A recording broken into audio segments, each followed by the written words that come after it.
Shishele te te te te papa na hara hara papa. Shishele te te te te papa na kara. Thank you, Jesus. Thank you, Father. Thank you, Jesus. Holy Spirit, we welcome you. Lord, you take complete control of this session.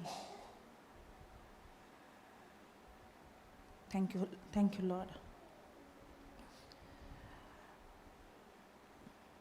Help me, Lord, to renew my mind, to change my thinking. As your word says, do not be conformed to this world, but you be transformed by the renewing of your mind. Lord, teach me how to renew my mind, to change my thinking according to your word. Thank you, Lord. Thank you, Jesus. Thank you, Father, for your grace that is available for us. You have given us your power. You have given us your ability to change our thinking, to change our mindset, and to live according to your word. Thank you, Holy Spirit. In Jesus' name we pray. Amen. Praise the Lord. Hallelujah. Thank you, Jesus. Okay, let's go to James chapter 4, verse number 5.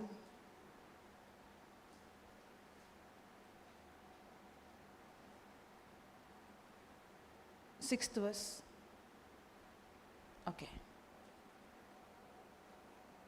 Can you put that in compare? Sixth verse. Click sixth. Yeah.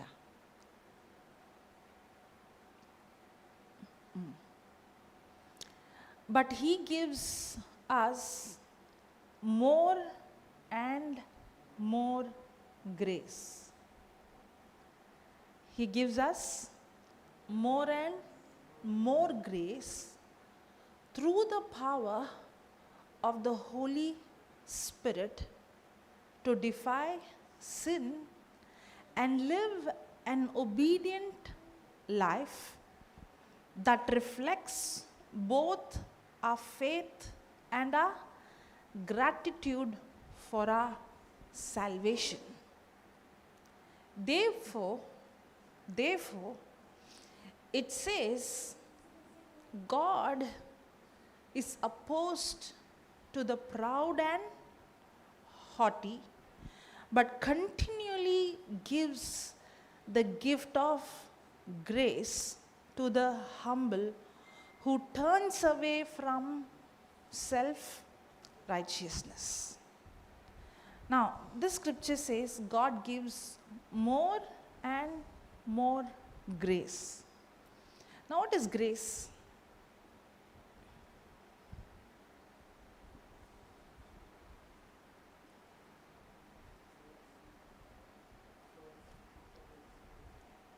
Gift of the Holy Spirit. That's what you said? Gift of the Holy Spirit, okay? Correct? Which we don't deserve. Okay? Any other answer?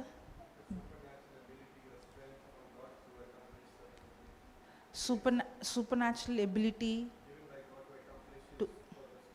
Okay, yes. Yeah?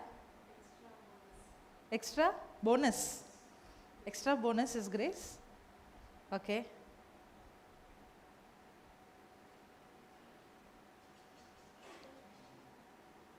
Grace. You know the answer. Easy question.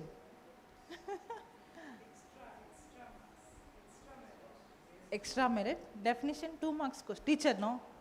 2 marks question.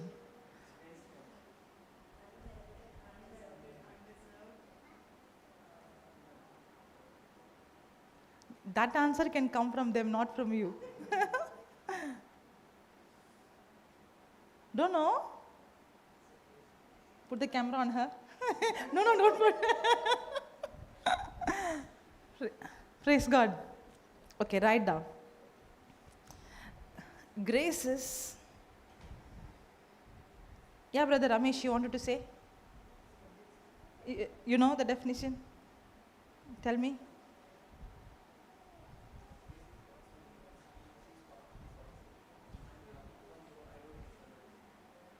Excellent. Sister? Okay, praise God. Now it looks like I'm taking dictation from the preachers. Okay. Grace is God's willingness. Grace is God's willingness to use His power. Grace is God's willingness to use His power, His ability, His authority on my behalf. On my behalf.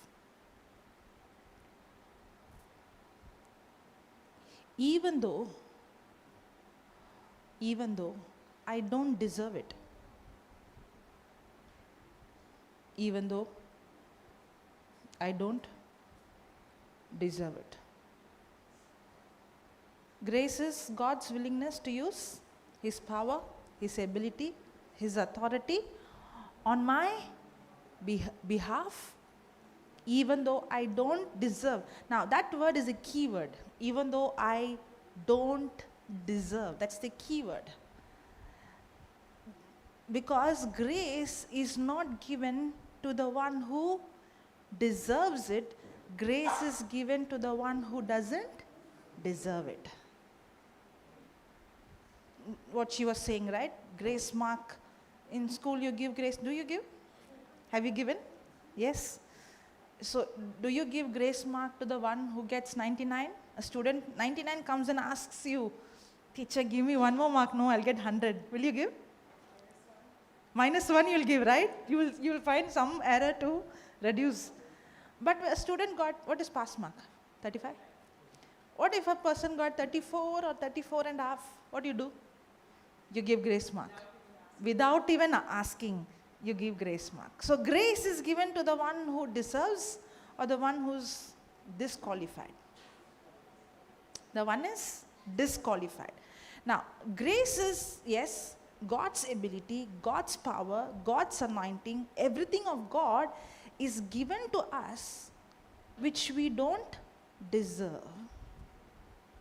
But why a person is not seeing this grace manifest in his life?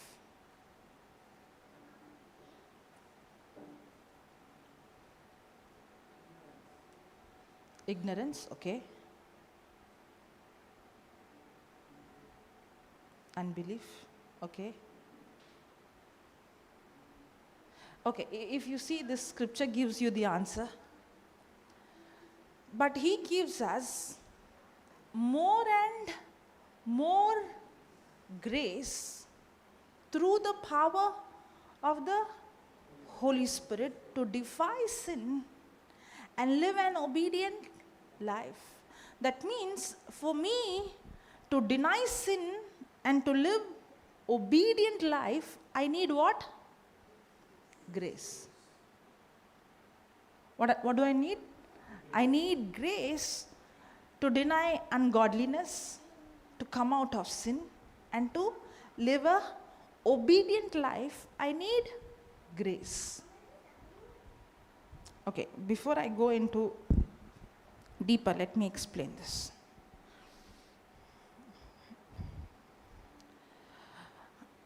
In the old covenant, obedience is different, and in the new covenant, obedience is different. First of all, let me ask you, what is obedience?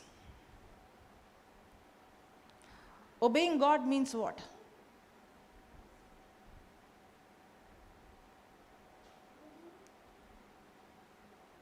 I like your expression. Obeying God means what?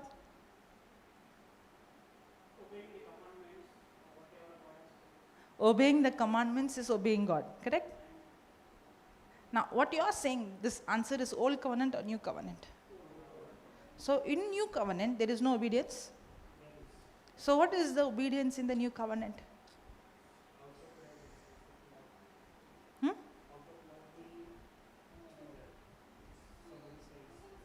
Okay.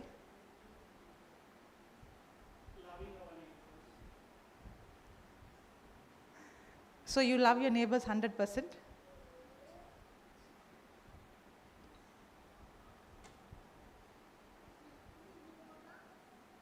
Am I confusing you?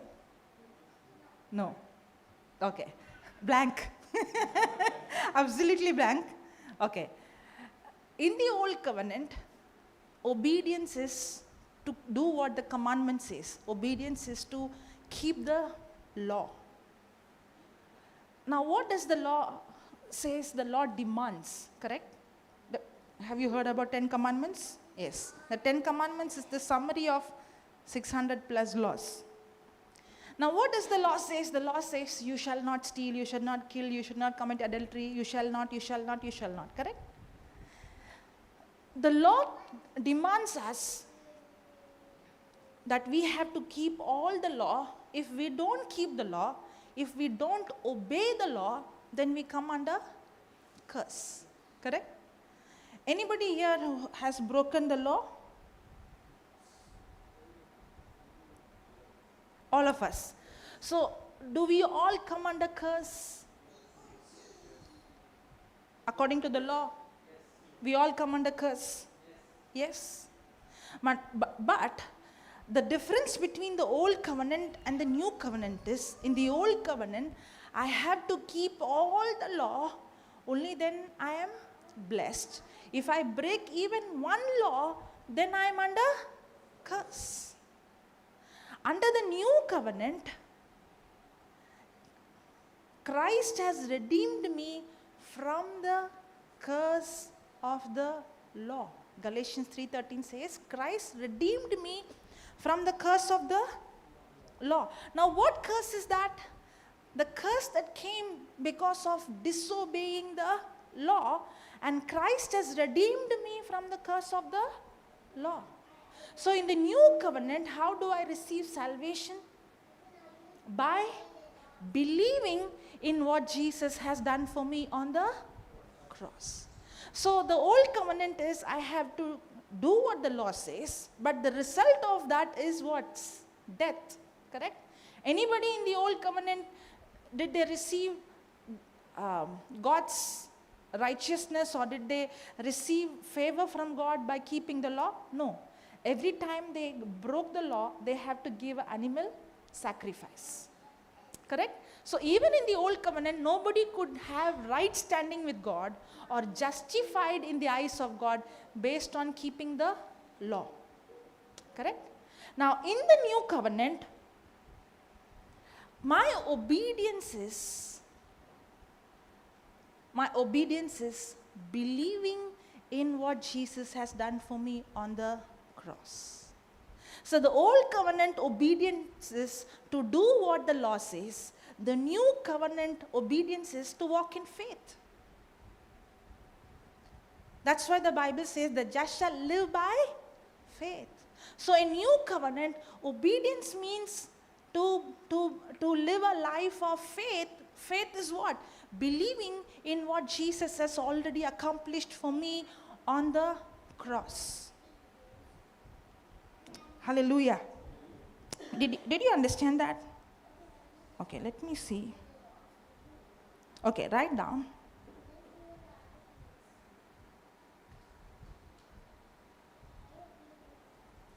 We must be obedient to the faith. We must be obedient to the faith, not obedient to the law.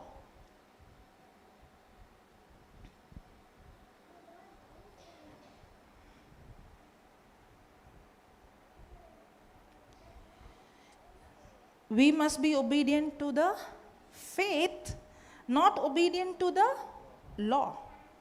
Obedience to the faith Obedience to the faith results in right believing.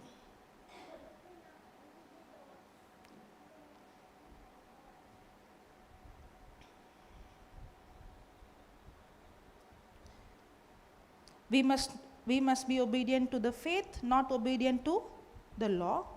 Obedience to the faith results in right believing. Obedience to the faith results in right believing. If we try to justify,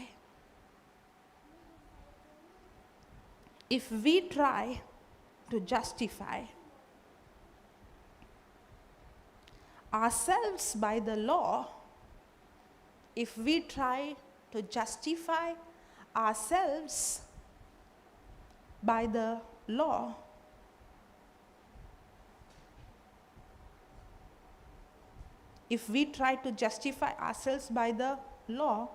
Christ has no effect in our lives.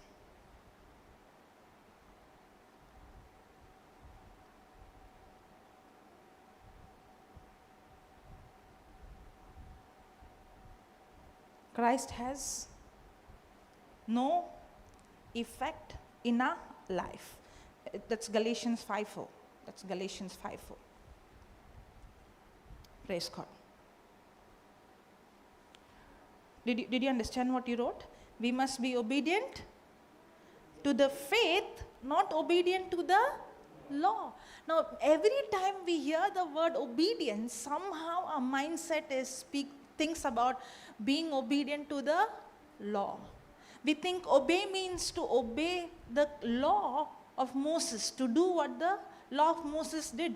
But none of us can obey the law with our own ability, with our own strength. But God has given us His grace to obey, and this obedience is constantly believe in what Jesus has done for me. And when I believe in what He has done for me on the cross, that right believing changes my action also. Hallelujah. Okay. What happened? But He gives us more and more grace through the power of the Holy Spirit to defy sin and live obedient life. So the grace of God is given to us so that we cannot obey the law with our own ability, but the grace of God is given to us to live an obedient life, an obedient life that reflects both our faith and our guarantee for our salvation. Now, this obedience is speaking about our faith. Hallelujah. Therefore, it says, God opposed, put that, sister. Therefore, it says, God is opposed to the proud and haughty, but grace to the humble. So, who receives the grace of God? The humble is the one who receives the grace of God. So, the humble receives more and more grace. The gift of grace to the humble who turns away from self-righteous. Who's a self-righteous person? A self-righteous person is a person who achieves righteousness based on keeping the law. Based on keeping the law. Okay. Now, grace is given to those who deserve it, or grace is given to those who don't deserve it. Don't deserve it, correct? So I got confused with this scripture. When I began to study, I said, Lord, grace is given to the one who don't deserve, the one who is not qualified, correct? But this scripture says grace is given more and more to the humble. So am I not supposed to qualify, or am I supposed to qualify by being humble? Grace is given to the undeserved, unearned, correct? Those who are failed, those who are disqualified, grace is given, right? But this scripture says grace is given to the humble. Now, the meaning of the word humble is not depending on his own effort or on his own righteousness. Who's a humble person? A humble person who's not self-righteous. Who's a self-righteous person? Now, there are two kinds of righteousness. Okay, what is the meaning of the word righteousness? Righteousness means to have right standing with God. Righteousness means to have right standing with God. How many times when you got up early in the morning, maybe you decided like this, today I'm going to get up 5 o'clock in the morning. I'm going to say all my prayers. I'm going to say all my confession. I'm going to pray in tongues. I'm going to read in Bible. So maybe 2 hours you spent early in the morning. How do you feel? Do you feel now God is pleased with me? Yes? Now, do you feel like, okay, today I did some good work. I prayed. I spent a lot of time. So now God is very happy with me. God is very pleased with me. Now, are you bold? Now, that sense is called righteousness. I feel I have right standing with God, but actually that is also self-righteousness. Because I feel I'm accepted in God's eye based on my action. One day maybe you did something and you know it's wrong. And you didn't want to do it, but you end up doing it. Now, is there guilt coming in? Now, is there boldness to come in the presence of God? No. Why? Because our right standing with God is based on a performance. Correct?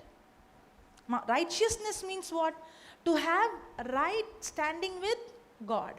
But our right standing with God is based on our performance. Our right standing with God is based on performance. When our right standing with God is based on performance, that is works of law. Now, the old covenant is a covenant where a person has a mindset of doing what the law says. Now, what does the law say? If you do this, then you are blessed. Now, what I am thinking, if I pray for 1 hour, then God is pleased with me. That is also law mindset. If I fasted for 40 days, then God is pleased with me. That is also law mindset.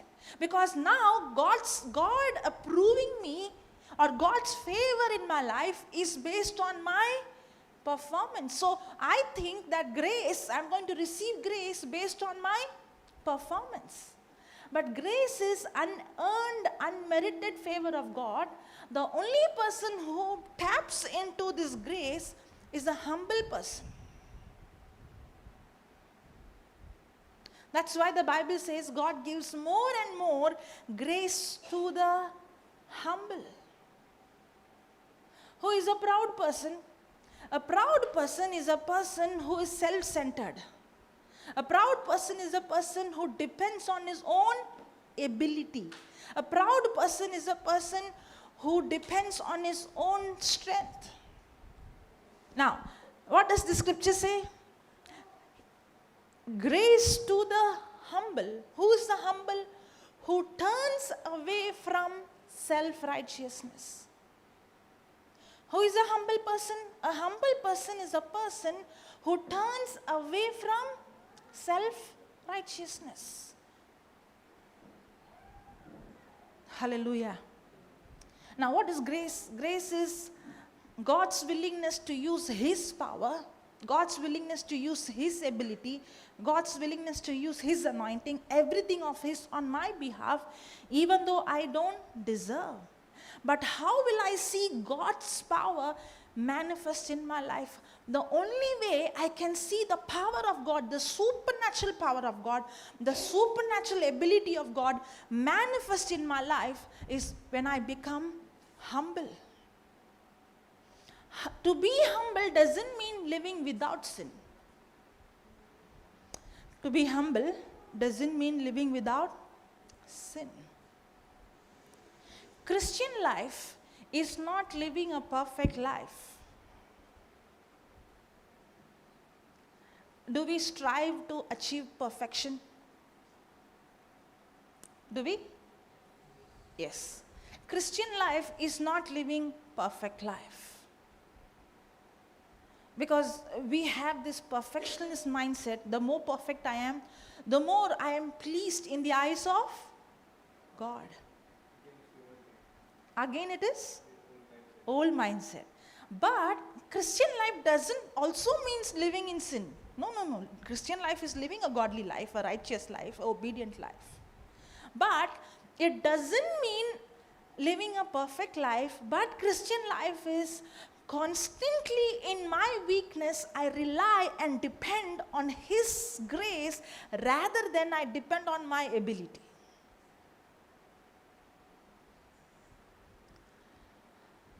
Hallelujah. Am I confusing? Praise God. Hallelujah. Now, I see two kinds of life. One is legalistic life, and one is grace life.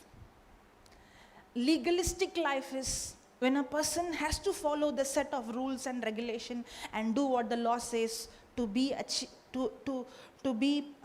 approved in the eyes of God. And that's when I receive the favor of God. That's when I receive the power of God, the ability of God. So that's why when we go to God, we try to be legalistic. But being legalistic is actually carnality. Being legalistic sounds spiritual, but it is carnal.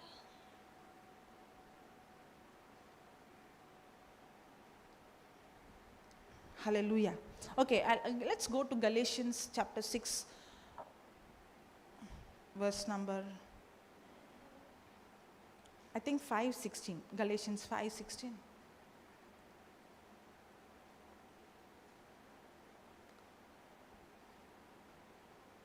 Okay. This I say then, okay, I'm going to read first, okay? Then we will study. This I say then, walk in the Spirit, and you shall not fulfill the lust of the flesh. For the flesh lusteth against the Spirit, and the Spirit against the flesh. And these are contrary the one to the other, so that you cannot do the things that you would. But if you be led of the Spirit, you are not under the law. Wow. But if you be led by the Spirit, you are not under the law. Now, the works of the flesh are manifest, which are these: adultery, fornication, uncleanness, lasciviousness, idolatry, witchcraft, hatred, variance, emulation, wrath, strife, seditions, heresies, envying, murders, drunkenness, revilings, and such like, of the which I tell you before, as I have also told you in time past, that they which do such things shall not inherit the kingdom of God. But the fruit of the Spirit is love, peace, love, joy, peace, long-suffering, gentleness, goodness, faith, meekness, temperance. Against such there is no law. And they that are Christ have crucified the flesh with the affections and lusts. If we live in the Spirit, let us also walk in the Spirit. Let us not be, what is that? Desirous of vain glory, provoking one another, envying one another. Hallelujah. Many times we take this part here and there, bits and pieces, and we misinterpret the fruit of the Spirit and fruit of the flesh. Correct? Especially the part of fruit of the flesh. You know what is our mindset? Our mindset of interpreting the fruit of the flesh is also of law. But here it says that when a person is walking in the Spirit, he produces the fruit of the Spirit. And when a person is producing the fruit of the Spirit, he is not under law. A person who is under law cannot produce the fruit of the Spirit. In fact, all those things that we saw, murder, lasciviousness, idolatry, all those are the fruit of the flesh. And anybody who is under law is in the flesh. A person who is living under the law, the Bible says, is under curse. A person who is having a legalistic mindset is in the flesh, and the fruit of the flesh is what we saw. Nobody can produce the fruit of the Spirit living under the flesh.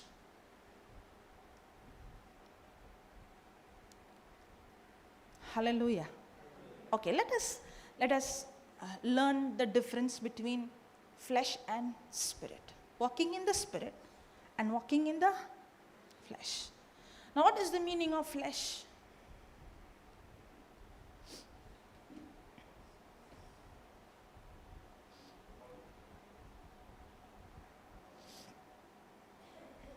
Body, okay.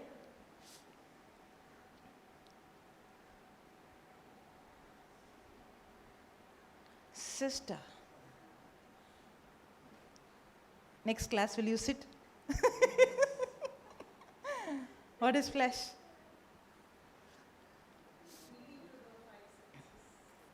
Yielding to the five senses. Okay, very much close.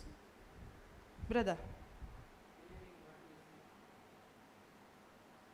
You were there last time, no? Last month? When I was teaching on this? Brother Ramesh, what is flesh? It's okay. You can give any answer. What you said? Believing? Believing what we see. Okay.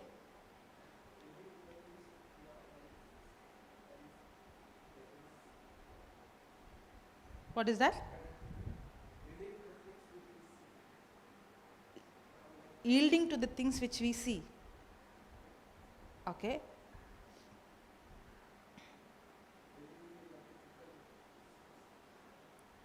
Believing in the physical. Depending on the worldly things. Living. Okay. Okay. Somehow we always, close by. Somehow we always think, when I say flesh, it's speaking about lifestyle. Correct? It's speaking about action. It's speaking about our way of living. The way of living is the result. The fruit is the result of walking in the Spirit. Okay. Now, flesh is a mindset. It's not the action. Flesh is a mindset. Flesh is a way of thinking. Flesh is a mindset. Flesh is a way of thinking that is governed by our senses.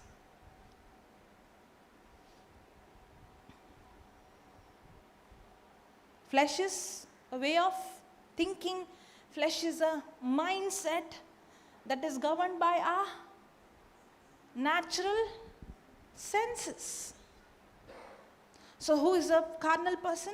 A carnal person simply is a person whose mind, whose thinking is governed by his senses. Hallelujah. That means we all are carnal. Senses. Sense means what? What I see, what I hear, what I feel, correct?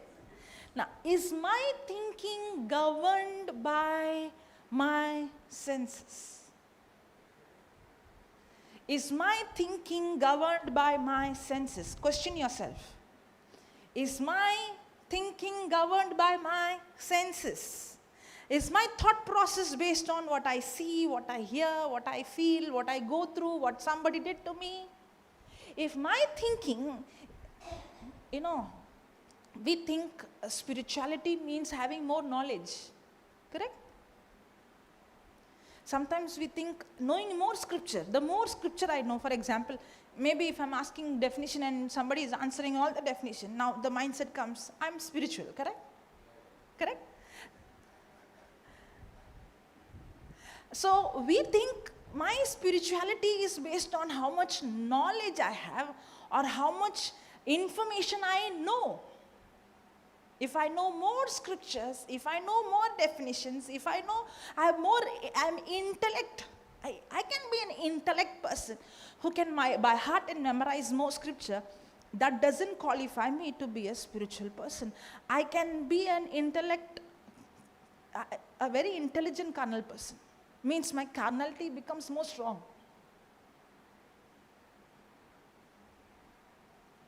It's not about the information I have, it's the way I think. That's why the Bible says, do not be conformed to this world. The world has a way of thinking, and the world way of thinking is selfish thinking, self-centered thinking, and that is prideful. And that's what stops the grace of God to manifest. And the Bible says God resists the pride. The world way of thinking is selfish thinking and self-centered thinking. And the Bible says, do not be conformed to this world, but you be transformed by the renewing of your mind. Because a carnal person, a selfish person, his thinking or her thinking is controlled by what I see, what I hear, what I smell, what I touch, what I have gone through is controlling my thinking. And when my senses controls my thinking is actually going to be self-centered and selfish.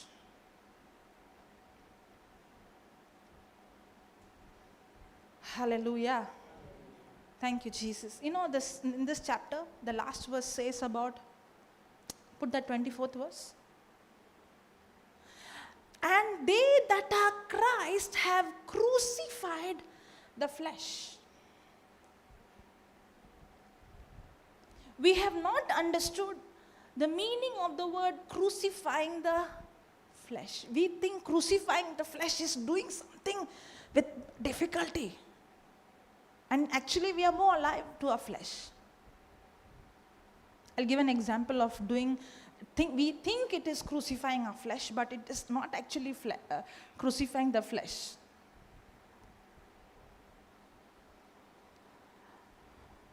For example, maybe I'm working hard, very hard. In my house, I do everything. Washing, cleaning. Nobody even looks at me and tells me thank you. Nobody even appreciates me. Nobody even tells me today of, how tasty the food is. When I make a mistake, then everybody will say there is no salt, there is no spice, but everything is good. They can't even tell that it's good. They can criticize when things are wrong, but they cannot appreciate when things are good. Now, will I stop cooking? No, I continue to cook. Now, in my mind, what I feel, I'm doing so much. Even though I don't like, I'm doing. But is there an irritation inside that I'm murmuring? Yes or no? Yes or no? And do I have a mindset of self-pity? Nobody knows me. Nobody cares for me. Nobody understands me. See how much I am doing. I might even feel I'm dying to my flesh because I'm doing things which I don't like to do.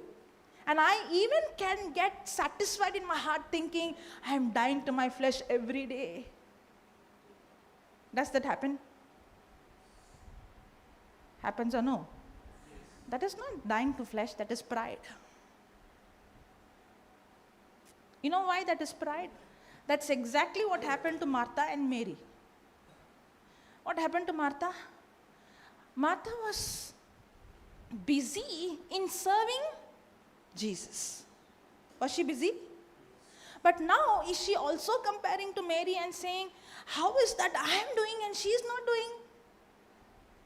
Now the focus is on I am doing to Jesus, or the focus what Jesus did for me.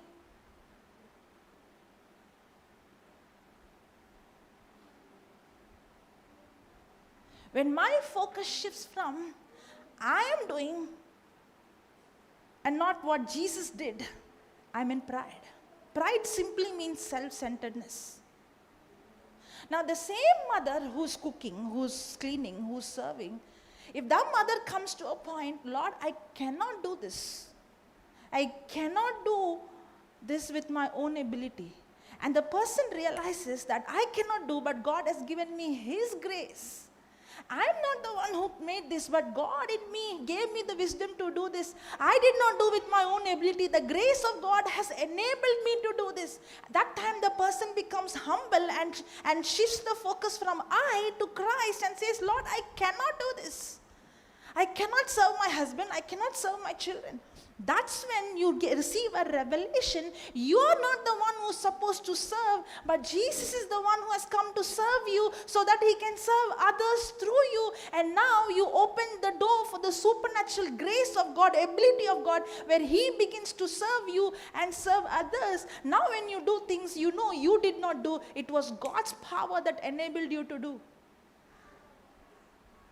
Then your focus is not how much I did, your focus is on how much God did through me. That's when you don't become tired. Now, I'm not just giving a theory, okay? Now, when I lay hand on a cancer and the cancer disappears, did I work hard for the cancer to go? Or it was the supernatural healing power of God that killed the cancer from the root? It's the supernatural power of God that killed cancer from the root. In the same way, when I come to a point and I say, in my own ability, I can't do this. But I thank you, Jesus, that you have given me your ability. I can do all things through Christ. I tap into, just like how the supernatural power kills cancer, I tap into the supernatural ability of God, which I cannot do, but now I tap into His power. How did I tap into His power? The moment I humbled myself and I said, I cannot do this, and I believed in what He did for me on the cross, that supernatural ability of God, I tap into that power and I begin to do things, whereas as a normal person I would have got tired, I would have get headache and backache, but now I don't feel any tiredness because I tapped into the most high power. That is the grace of God. And now when the result comes, I don't say I did this, nobody appreciated me, because I knew I did not do, but Christ did it through me. Hallelujah.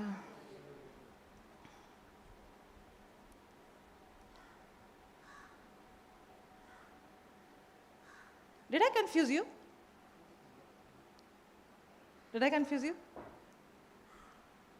Did I confuse you? Or did you understand? You know, a person living in the law and person living in grace, from outside, the action looks the same. Now the same mother who's washing, who's cleaning, who's doing all those works, outside it looks the same because she is working hard. But the same mother who's doing under grace also is working hard. But in fact, a person who's doing under grace is doing more than human ability, because the person who's doing it under grace is not using her ability but using God's ability. When will a person tap into God's ability? When the person humbles. Humble is shifting my focus from me to Him, from self-centeredness to God-centeredness. That's how I crucify my flesh. Crucifying my flesh means not allowing my senses to control my thinking, but allowing the Word of God to control my thinking. Crucifying my flesh is not believing in my strength, but believing in God's strength.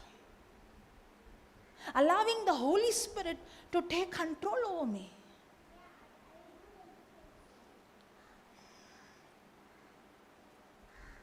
Hallelujah. What is flesh? Flesh is a way of thinking. Flesh is a mindset. Flesh is when my thinking is governed by my senses. What is spirit? What is to walk in the Spirit? To walk in the Spirit is when my thinking is governed by the Word of God through the power of the Holy Spirit. Walking in the Spirit is not positive thinking. Somehow when I speak about renewing mind, changing your thinking, do not be conformed to this world, but you be transformed by the renewing of your mind. When I say the word renewing of your mind, people somehow think that I'm talking about positive thinking. Walking in the Spirit is not positive thinking. Walking in the Spirit is tapping into the power of God, where I tap into the power that is given to me. That's why the Bible says, when the Holy Spirit comes, you shall receive power. What is the meaning of the word power?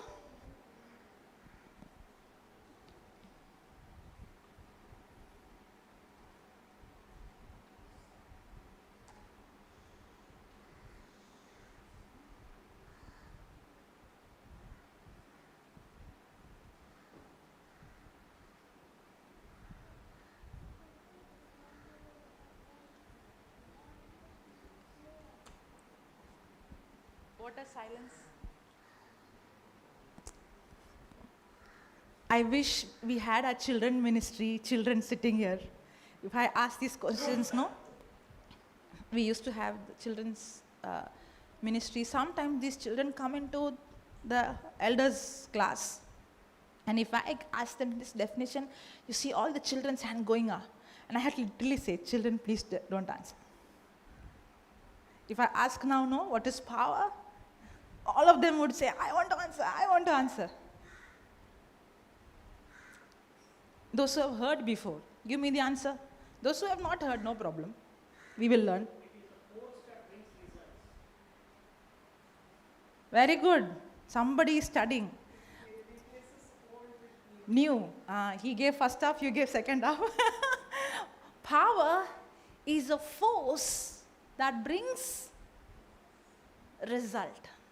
Power is a force that brings result, that replaces which is old with something new. Now, renewing my mind is not positive thinking. It is God who gives me the power to change my old with the new way of thinking. Renewing my mind is not positive thinking. Now, let me tell you what is positive thinking. Positive thinking is nothing but pride. The world way of positive thinking is pride. You know why? Because the world tells you, you don't need God. You have the power to change your own thinking. When I see people, when we preach and they come, I believe what you're saying because I also have positive thinking. But the problem is you put God out. Another way you say that your mind is God. Your mind has so much power that you don't need God's help anymore. And I see so many books that speaks about the power of your mind. I'm not saying your mind has no power. God created it and it has power. But we fail to realize because of Adam's disobedience, every person who's born from Adam is born with sin nature. As long as there is sin in me, there is, no matter how strong my mind is, I cannot deal sin with my own ability. Because sin is stronger than me. And every person who's born from his mother's womb is enslaved, is living a life of slavery because sin has put me in slave and in bondage, and there is no freedom from sin with my own ability.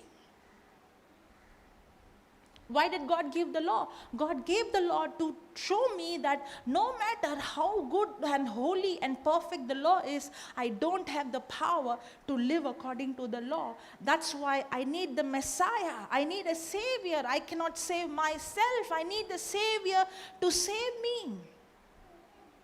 And that is the grace of God given to me because I cannot save myself. That's why the power of God given to me. Renewing my mind is not thinking positive. Renewing my mind is tapping into the grace of God, the ability of God, the power of God. And what is the power? That is the force, that's God's force, God's ability that brings change in my life. This change doesn't come with my ability. This change doesn't come with my own effort. This change doesn't come with my own doing. This change comes from God's power, from His Spirit.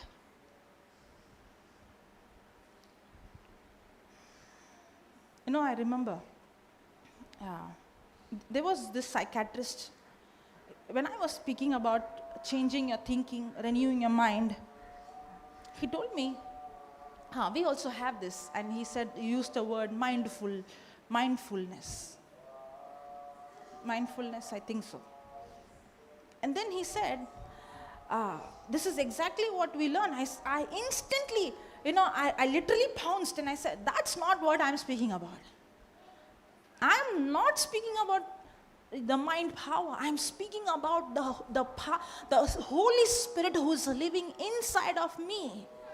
And when I recognize that I cannot do with my own ability, and I recognize that God has given me His Spirit, God has given me His Word, and when I begin to believe in His Word, and when I begin to believe in the cross, what Jesus accomplished for me, that very moment, I open door for the Holy Spirit to take over my mind, my thinking, and allow Him to change the way I think.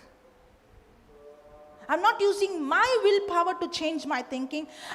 When I humble myself, that's why grace is given to the humble. The moment I humble, I step out from myself and I said, I can't do this, Lord. I cannot live holy. I cannot live without, I cannot come out of sin with my own ability. But you took my sin on the cross. You took my weakness on the cross. And you have given me your blood. You have washed me with your blood. And when I believe the blood of Jesus cleanses me, and I believe that He has given me His Spirit. Now I tap into His power that enables me to change my thinking. I'm actually changing my thinking not with my ability but God's ability.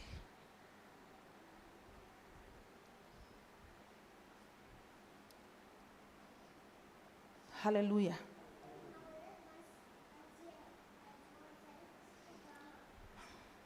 Did you understand now? Walking in the Spirit, walking in the flesh. When a person walks in the flesh, the result of the flesh is all those things which we saw. Can you go up? Okay, let's go from the 16th verse where we started.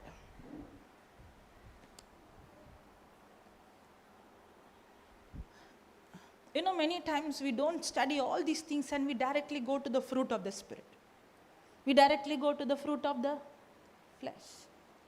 And then we interpret the scripture from the law mindset. If I do the law, I have to produce all this. If I produce all this, then I am walking in the Spirit. If I produce all this, then I am in the flesh. No.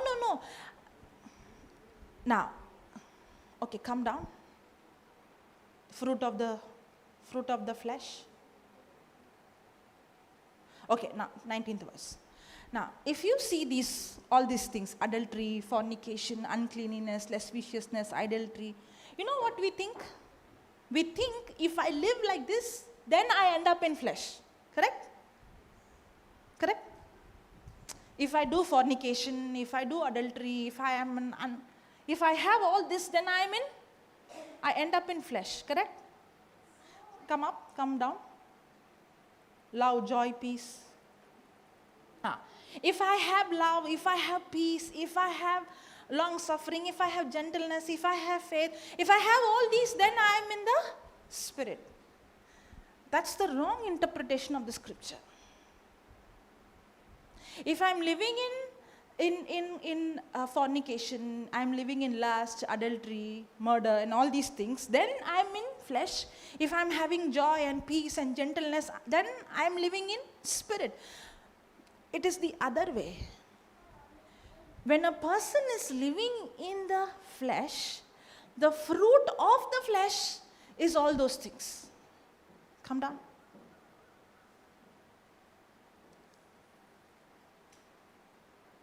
Come up to 19th verse.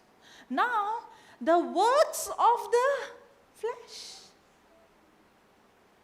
When a person lives in the flesh, then all these fruit will manifest in his life. When I walk in the Spirit, then the fruit of the Spirit begins to manifest in my life. If a person is in fornication, or if a person is in adultery or uncleanness or idolatry, the reason is because the person was walking in the flesh. This has become a byproduct, or this is a result of a person living in the flesh. In other way, flesh is a way of thinking that is controlled by my senses. Means if my mind is constantly controlled by my senses, this will be the fruit in my life. Maybe I can hide it from others. I might show that I'm going to church, I don't do this from outside, but still these are the fruit of the person. I can hide it. That's exactly what the Pharisees did.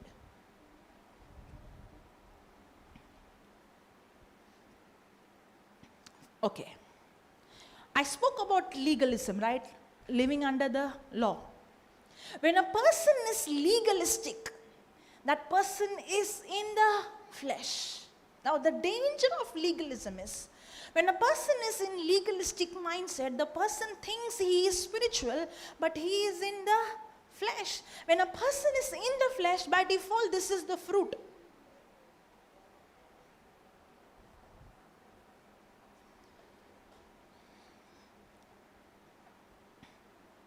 Did I confuse you? Maybe you did not understand the meaning of the word legalism. Legalism means, again, law mindset. God approves me and accepts me based on me doing all what the law says, obedient to the law. When I try to be obedient to the law, I am legalistic. When I am trying to earn God's favor by doing what the law says, I am legalistic. Now, that's exactly what happened to the Pharisees. I'm not saying all the Pharisees, even Saul, who became Paul, was a Pharisee. There were some Pharisees who came out of legalistic. But most of the Pharisees in the time of Jesus, Jesus called them hypocrite. Did he call them hypocrite? Why did Jesus call them hypocrite? Hypocrites are someone inside and someone else outside. Hypocrites are different in the... Can a bad root produce a good fruit? The hypocrites had bad root trying to produce good fruit. They were faking as if they were producing the fruit of the Spirit when they were walking in the flesh.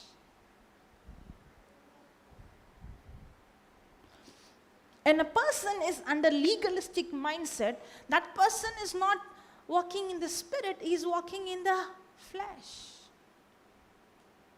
Because the law tells, you have to do this, you shall not steal, you shall not kill, you shall not murder, right? But man is born with the sin nature. He did not have the power to do what the law says. So the hypocrites were trying to do what the law says when they did not have the power to do what the law says.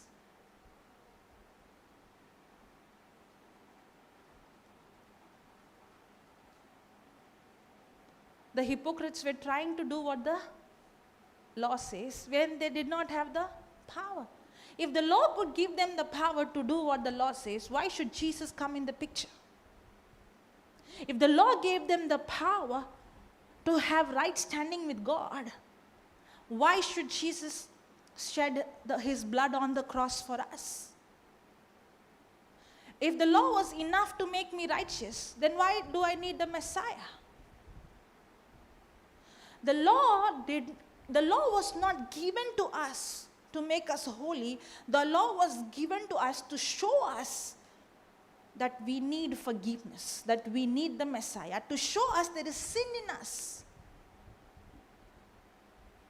But the hypocrites misinterpreted the law. They thought the law was given for them so that when they live according to the law, then they will be accepted in the eyes of God, and they were living in their flesh. In their own ability, they were trying to do what the law says. That's why the hypocrites, the Pharisees, would always call the other person these sinners. Why? Because they thought they are not sinners because of their own action.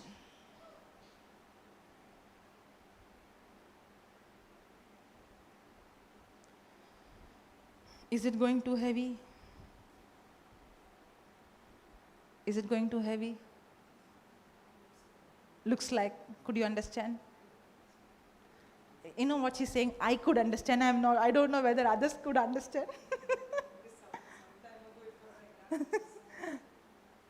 Praise God. You know why it's like that for us? Because we are also living in the same law mindset. So when something is coming contradicting, we are not able to agree to it.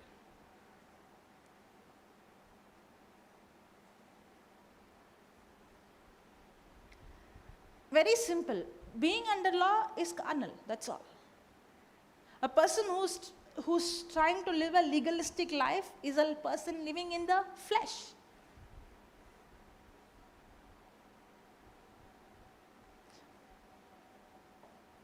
I think if you draw spirit, soul, body, they'll understand. Draw.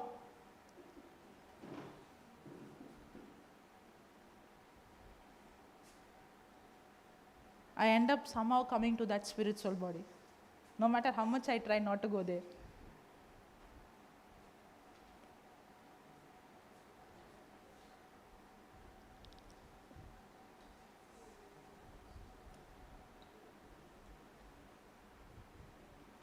Hallelujah. Thank you, Jesus.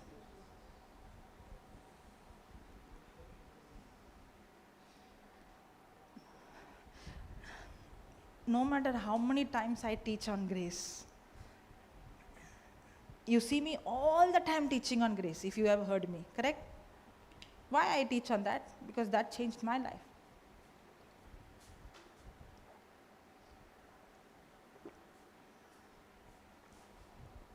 Thank you.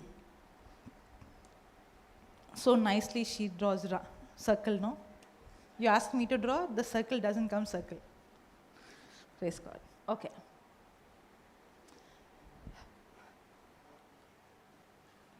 The Bible says we are of three: spirit, soul, body. We are spirit. Angels are spirit. God is a spirit. Demons are spirit. Correct? There is a spirit world and there is a physical, natural world. Everything in the physical is a result of the spiritual. Everything in the physical is a result of the spiritual. We can see things in the physical, but we don't understand the root of the things in the physical is what? Spiritual. Now, for example, when you see the fruit of the flesh, fornication, adultery, idolatry, this you can see, but the root is in the spiritual. Everything, many a times the reason why we are not able to deal with problems, nor we get solution for problems, we fail to realize the root of the problem is spiritual. Most of the physical problem, the root is spiritual. Now, for example, when Jesus showed up, those demons were manifesting. Before that, they thought it's a physical sickness. But Jesus went into the root and saw it's not just a physical sickness, there is a spirit behind that physical sickness. Correct? And that's when people begin to realize there is a spirit world that is so real that this demonic spirit began to manifest when Jesus walked into a place. That means there is, just like how there is a physical world, simultaneously there is a spiritual world which is so real.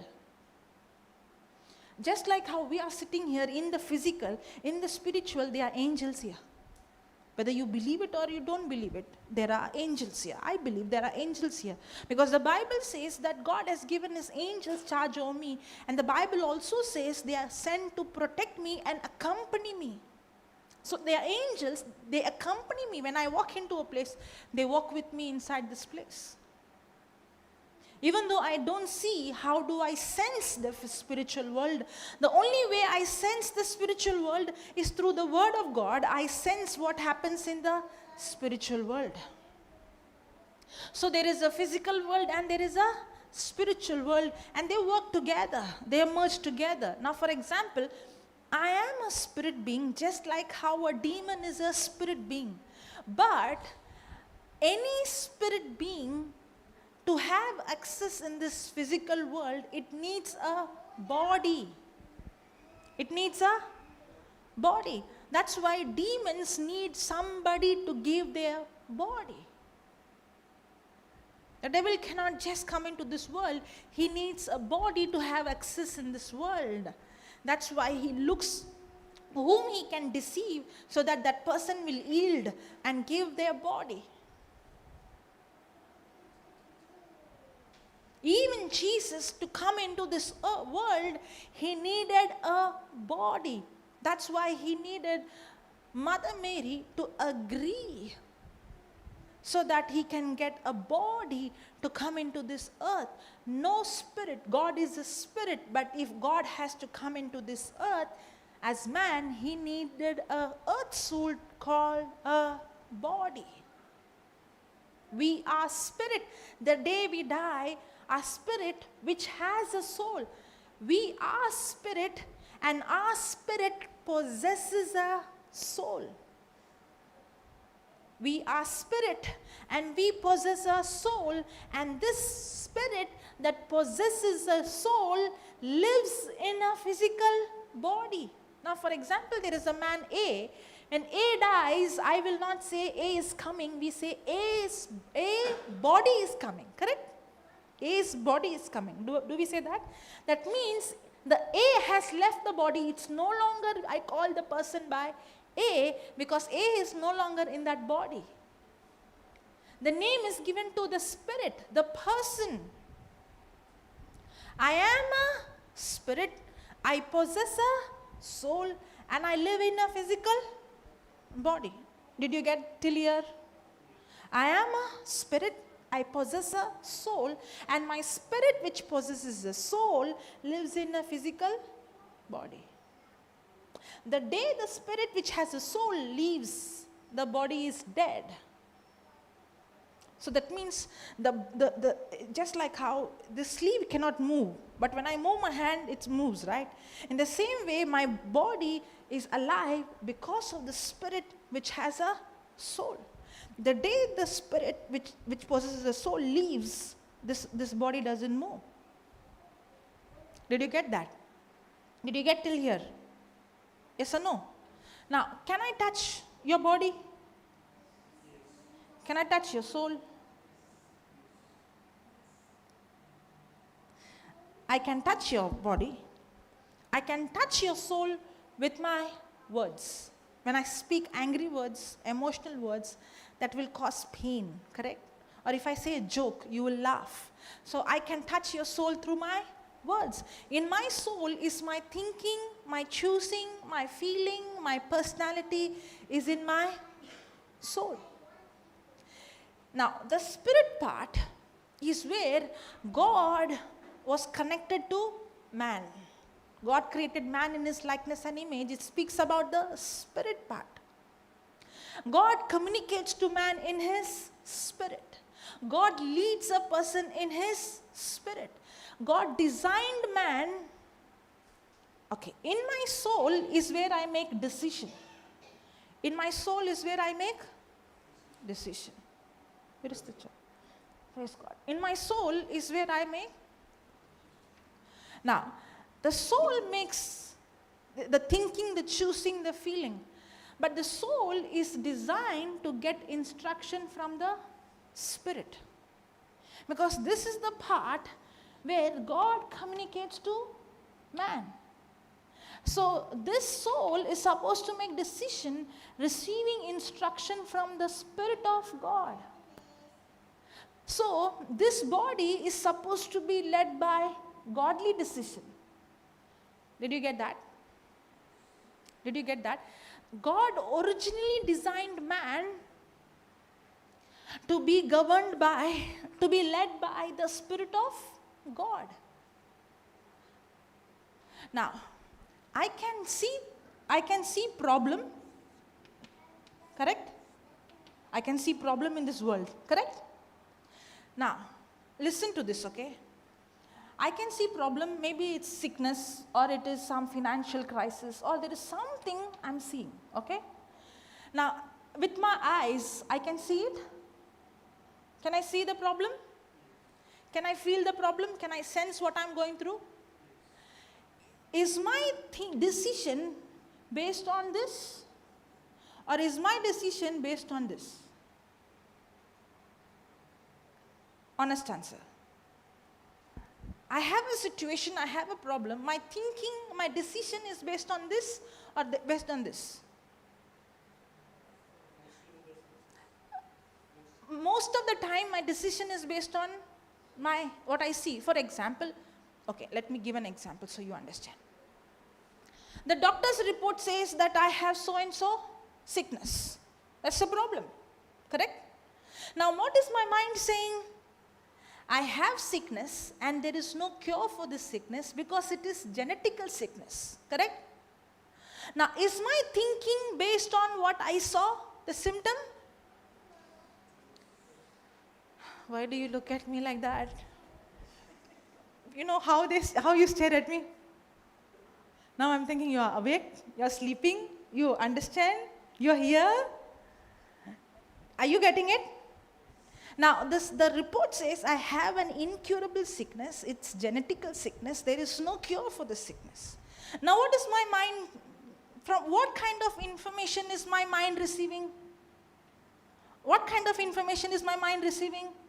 That there is no cure for this genetical sickness. I have to live with this. Now, when my thinking is governed by what I see, what I hear, what I feel, the information I receive from the world, I am a carnal person. I am a carnal person. Carnal person is not living a sinful life. Carnal person simply means his thinking is governed by his senses, that's all. But when a person thinking is governed by senses, then the fruit will be sin. Did you get that? Holy Spirit, please help us, Lord, to understand.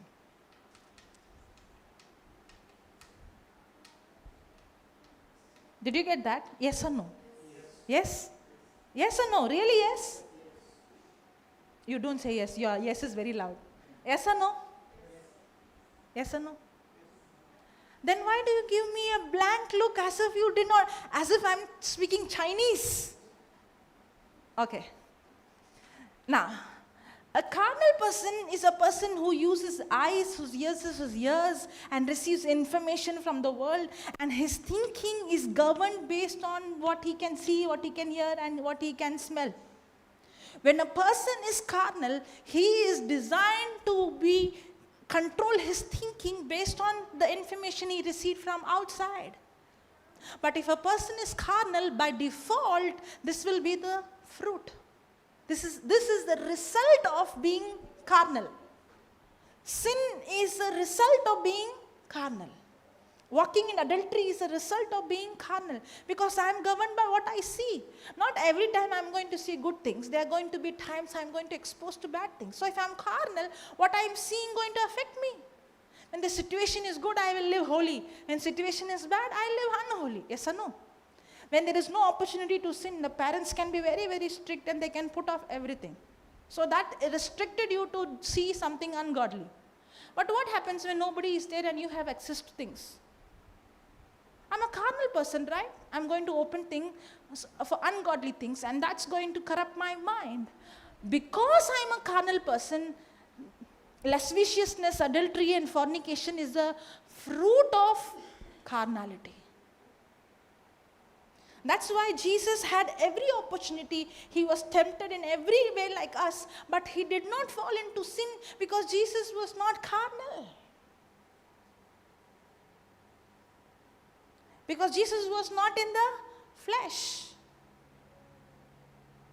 Now, when we were born again, now man was connected to God in the spirit, but when man committed sin, man obeyed, death came, and man was separated from God in the spirit.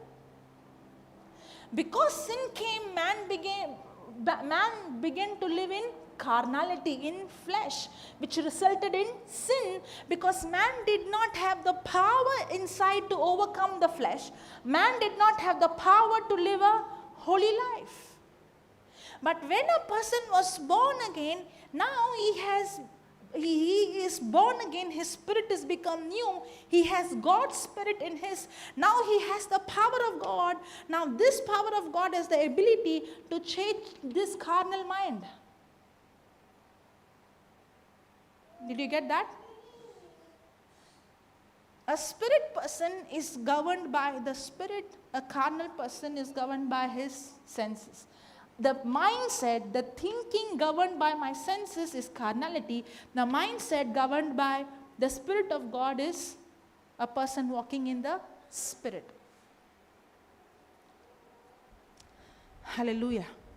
Now, a person can be in Christ, can be born again, but still allow the mind to be controlled by the senses.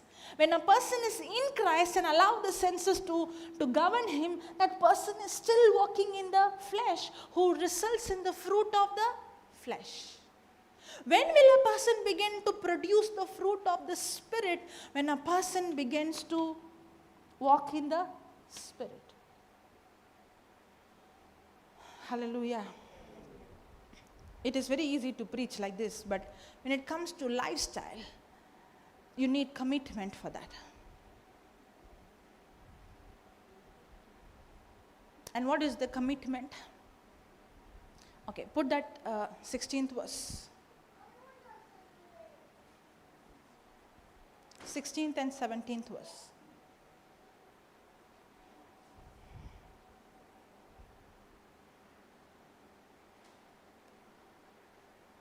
Okay. This I say then, walk in the Spirit, and you shall not fulfill the lust of the flesh. For the flesh lusteth against the spirit. When a person is born again, there is a war that goes inside the person. If you are born again and you have no problem, then something is wrong. Because according to the Bible, if you are born again, then there is a war that begins inside of you. And what is the war? If you are genuinely born again, if you have accepted Jesus Christ as your Lord, God and Savior, and you have God's Spirit in you, then there is a battle that takes place, and the war is between the new person that you are in Christ and the old unrenewed mind, the flesh. And now there is a war. There is a nature of God in you which wants to live right, but there is an old kind of mindset that is of the flesh. And the Bible says, for the flesh lusteth against the spirit, and the spirit against the flesh. And there is a war between the Spirit of God in you and your old flesh, your old way of thinking, the mindset. There is a war. So if you feel the war inside, it's not a bad news, it's a good news.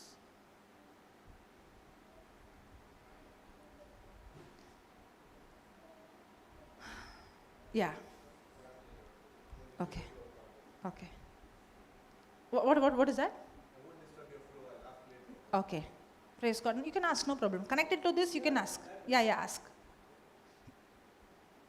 I was thinking about the war. Give him, okay. If you completely have surrendered your life and I say, Holy Spirit, come and take charge of me, is there still a war?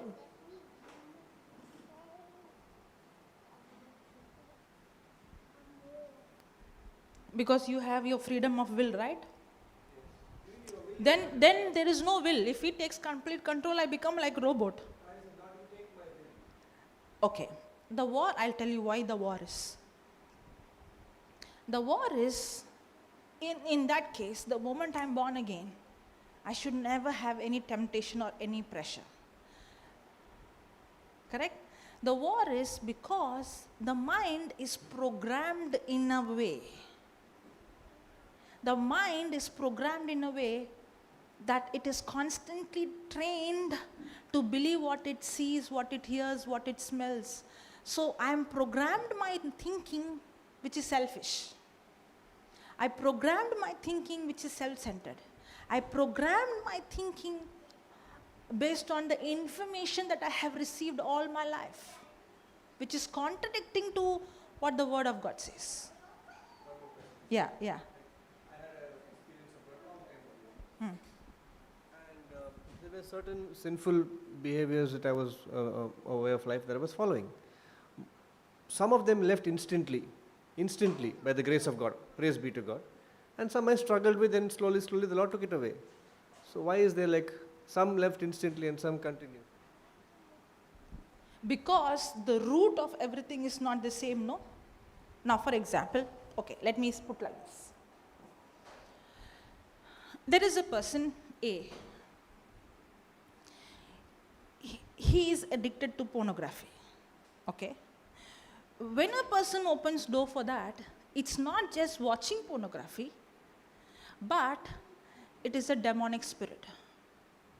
Now, none of the demonic spirit have access in my life without me opening door. Correct?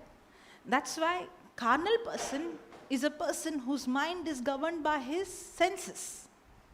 So when I'm carnal, only then demons can have access through my senses, through my mind.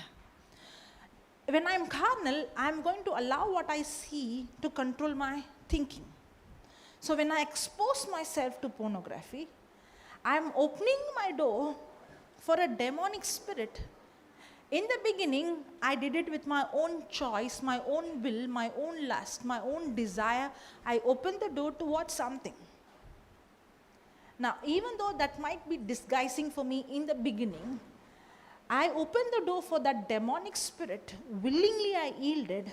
Now, it's no longer just a desire, but there is a demonic oppression on me. Okay? Now, even though I don't want to watch, and I make a decision, I shouldn't watch this, I shouldn't get into it, there is a demonic oppression that is oppressing me.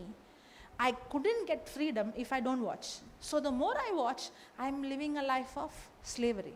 Now all these things is happening where? In my soul. Now the day I am born again, I have the power of God to be set free from this. I have God's supernatural ability to be set free from this. But this power will automatically not set me free. Because that's why the Bible says He has given me authority. I have to submit to God and resist the devil. And then, okay, I'll put like this. There is a demonic oppression, and I go to a person, and that person speaks to that spirit of lust and casts that spirit out. Okay? And that demonic spirit which was causing that lust, that spirit has instantly left me. Okay? That spirit has left me. But did I build that area of my mind with the word? Is my thinking changed? Is my mind renewed? If my mind is not renewed, and if I am not spiritually minded, I'm still a carnal person who's going to allow my senses to control my thinking, that demon which went out will again come now 7 times more with more force. And now the demon sees my house is empty. That means what? There is no word in my heart. Now when the demon puts pressure, I'm going to again open the door for those demons. Did you get that? That's why it's not just casting the demon out. Now, another way to say, the devil will always attack me in the area where I used to fall, because that is the easy access for him to enter. Okay? But the demons can only attack a person who is a carnal person. So if I am a person who's born again, but if I am a person who allows my thinking to be governed by my senses, then I'm an easy prey for the enemy. That's why the Bible says the devil looks whom he can devour. Now, for example, if you see Animal Planet or some animal, you know, when the lion or the tiger, it attacks, it would look for the one who is the weakest, the one who's alone, and then he attacks. In the same way, the enemy looks for the one who's weak. The one who is weak is the one who is carnal. The one who's going to give access to the enemy is the one whose thinking is being governed by his senses. So as long as I'm a carnal person, I'm going to live, these is going to be, we saw lasciviousness, murder, and all those things is going to be the fruit, because now I become an easy prey for the devil. That's why the Bible speaks about crucifying your flesh. When your flesh is crucified, the devil cannot attack you.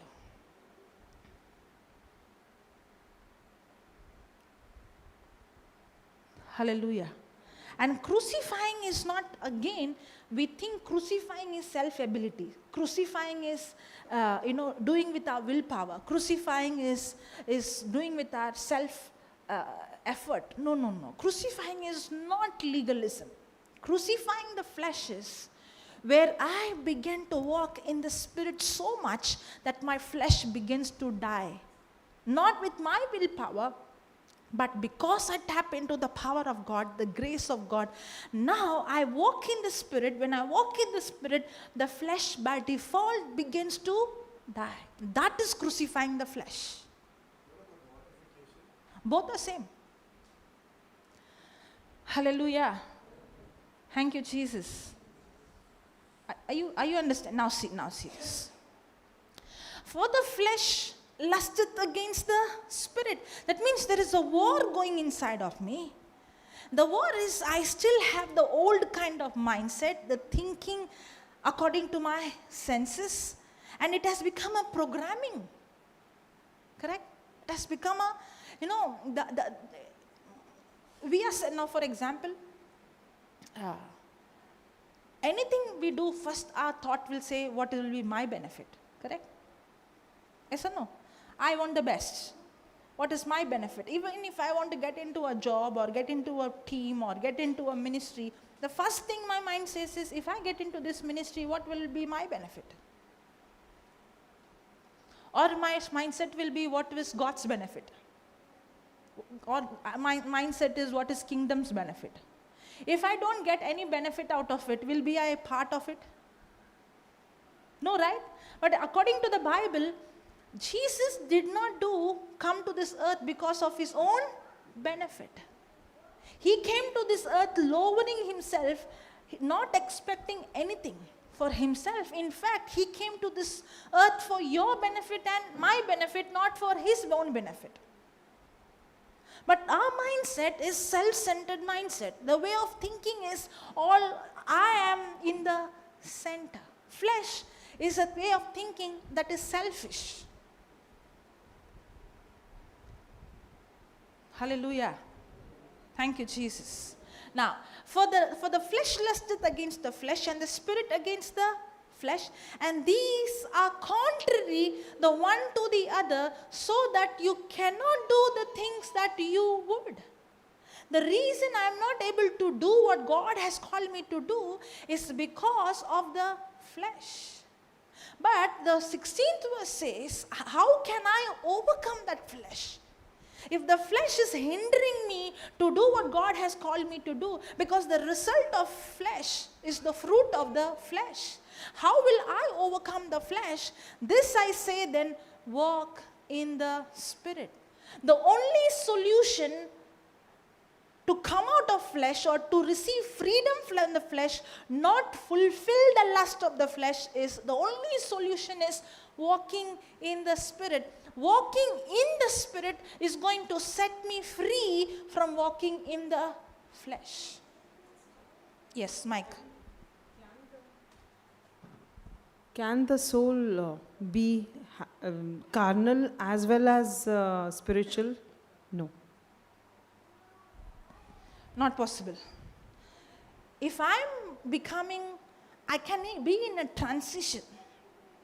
Okay? Now, the transition is, the more I become spiritual, by default my carnality begins to die. The moment I stop my walking in the Spirit, slowly I am drifting. That's why I cannot say I reached spirituality in 2000, I got touched in 2007. Now that happened to me. I got touched in 2007 and I began to walk in the Spirit. I was spending 24/7 either praying in tongues or hearing the word consistently. But after some years, after maybe a few years, I was still in the word, but I was not like how I used to be. And I think I reached that place. No. When I started to drift, I started to become carnal. I was still preaching. I'm still seeing healing. I'm still seeing miracle. But I know I was growing and now I'm begin to drifting. Now if I would have allowed myself to drift, I would have ended up where I began. But praise God for His grace that I was able to come back in the process of coming back. Because I cannot say I reached the spirituality, so I'm in this level. No, I have to continue to walk in the Spirit. If I stop walking in the Spirit, by default I'm walking in the flesh. The only solution for overcoming the flesh is consistently walking in the Spirit. Now what is legalism telling us?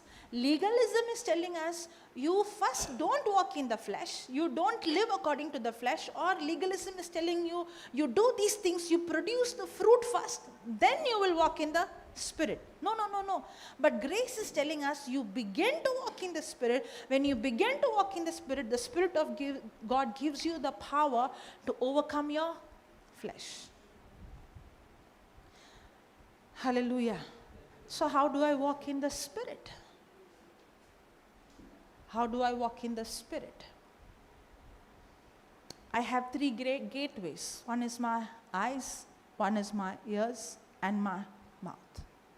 When I consistently spend time in seeing the Word, hearing the Word, speaking the Word, what am I doing? I'm walking in the Spirit. And there is one more thing, that is praying in the Spirit. Praying in the Spirit. Praying in tongues. Because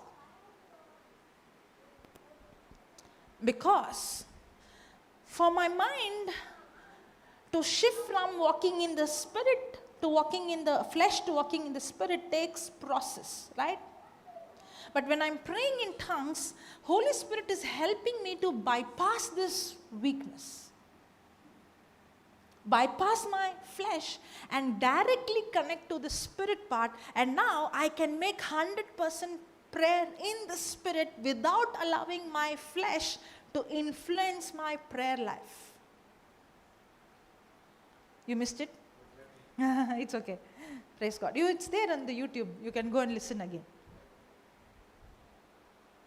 When I'm praying in tongues, Holy Spirit is helping me. Now there is a war, right? We saw there is a war in the Spirit and the Spirit and the flesh. There is a war. There is a battle going on. But when I'm praying in tongues, Holy Spirit is helping me to overcome my flesh. When I can pray 100% perfect prayer from my spirit without allowing my soul, my flesh, my mind to hinder with doubt or unbelief or fear.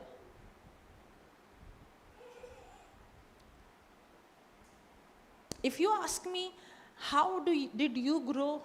I did not grow because of my self-ability, my discipline, or my hard work, or my good works. No. I began to grow because I spent more time in hearing the word and praying in tongues. When I did this, I began to walk in the Spirit, and when I did this, I saw the power of God, the Spirit of God started to help me in such a way. Those weakness which I was trying to overcome, I did not overcome with my ability. They left me without my own ability. They left me. That's why the scripture says, walk in the Spirit. When you walk in the Spirit, that's when you will not fulfill the lust of your flesh. And when a person consistently walks in the Spirit every day, that's when the person begins to produce the fruit of the Spirit. Fruit of the Spirit is the result of consistently walking in the Spirit. Many times we think only when I produce the fruit, God will accept. No. You and I cannot produce the fruit with our own flesh. In fact, the fruit of the flesh is all those things what we saw. With our own ability, with our own flesh, we cannot produce with our self-effort, our self-ability, with our own strength. None of us can produce the fruit of the Spirit. The fruit of the Spirit is the result of consistently walking in the Spirit. That means joy is a fruit. It's not I did it, I received it as a result of walking in. Come to the fruit of the Spirit, come down.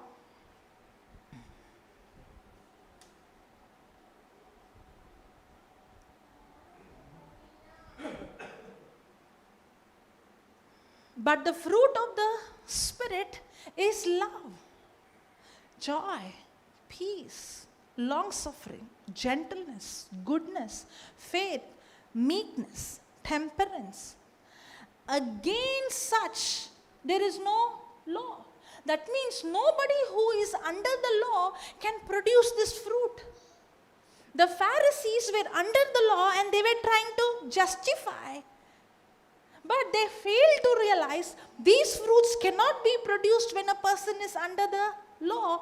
These fruits is a result of walking in the Spirit. That means, put that 22. That means this love is given to me as a gift. This joy is given to me as a gift. This peace is given to me as a gift. That's why when I am under grace, I don't boast, because I know this love is not my love. This is God's love given to me. That's why when I love somebody, I don't say, I walked in love. And I asked you a question, walking in the Spirit, you said loving others. But I can say, I love the person thinking that I did it. When the moment I comes, it's flesh again. But now I realize I cannot love anybody with my own ability, but the love of God is poured in my spirit. Now when I continue to walk in the Spirit, when I allow the Word of God to change my thinking and the Spirit of God to control, the love of God which is already in my spirit begins to manifest through my soul, through the other person, and I know this is not my love, but it is God's love through me to the person. That's why that love is the fruit and the result of walking in the Spirit.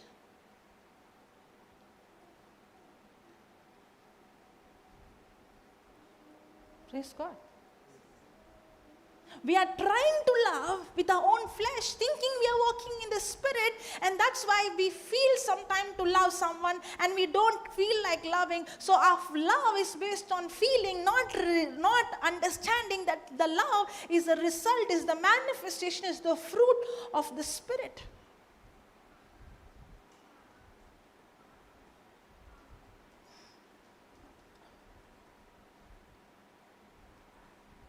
Hallelujah. I understood this long time back, but I did not know how to preach this. It took years for me to preach. When I studied Galatians 5 and after that the whole chapter, it set me free.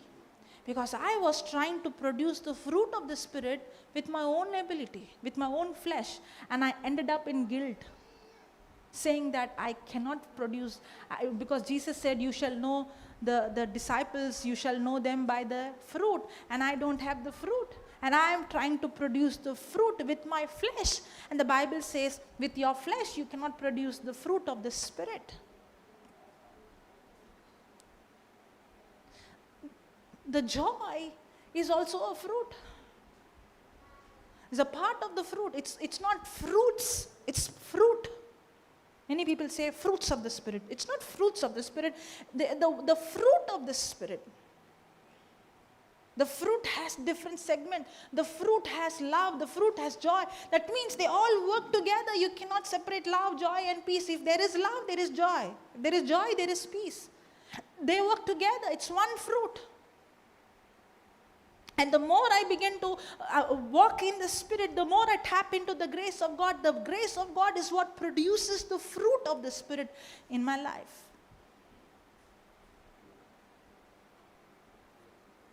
Hallelujah. Thank you, Jesus. Praise you, Jesus. I'm going to stop here, okay? I don't want to overfeed you with too much. But another 30 minutes. Another 30 minutes. You want to go on YouTube, the live link is there. If you want to listen to it again, listen. Or if you want to go through the scriptures I gave you, go through the scriptures. If you want to read. But if you don't hear it again and again and study it, then you will never understand what you did. Okay, we are going to study for next 30 minutes. But when you are studying, from your mind, the Bible says when you're praying in tongues, your mind is unproductive. So now you're studying and keeping your mind productive. At the same time, you can pray in tongues. That's how I do. If you ask me, my praying in tongues time is my study time. I study and I pray in tongues. I do both together. The more I pray in tongues and I study, when I study, the Holy Spirit gives me the revelation hidden in that scripture when I'm studying. So shall we do that? Yes? Okay, let's close our eyes. Holy Spirit, I thank you for teaching us your word, your truth. Lord, unknowingly we've been walking in the flesh, but I don't want to walk in the flesh. I don't want to be spiritually lazy, Lord. I don't want to produce the fruit of the flesh in my life, but Lord, I want to walk in the Spirit. Teach me how to walk in the Spirit. Today I understand walking in the Spirit is not with my self-ability, my self-effort. Walking in the Spirit is consistently depending on you. Walking in the Spirit is to be humble. Walking in the Spirit is realizing that I need God's power in my life. I need His help in my life. I cannot do this with my own strength. Consistently focusing on you, Lord. Walking in the Spirit is consistently fixing my eyes on you, on your word, what you did, not on my own ability. And Jesus, now as I'm going to sit and study, I want to know you. I want to understand. I want to live in the Spirit, walk in the Spirit. I want to produce this fruit of the Spirit, not with my own ability, but by your grace. Thank you, Holy Spirit. Thank you, Father. In Jesus' name we pray. Amen. Thank you, Jesus. Praise God. You can put the live off.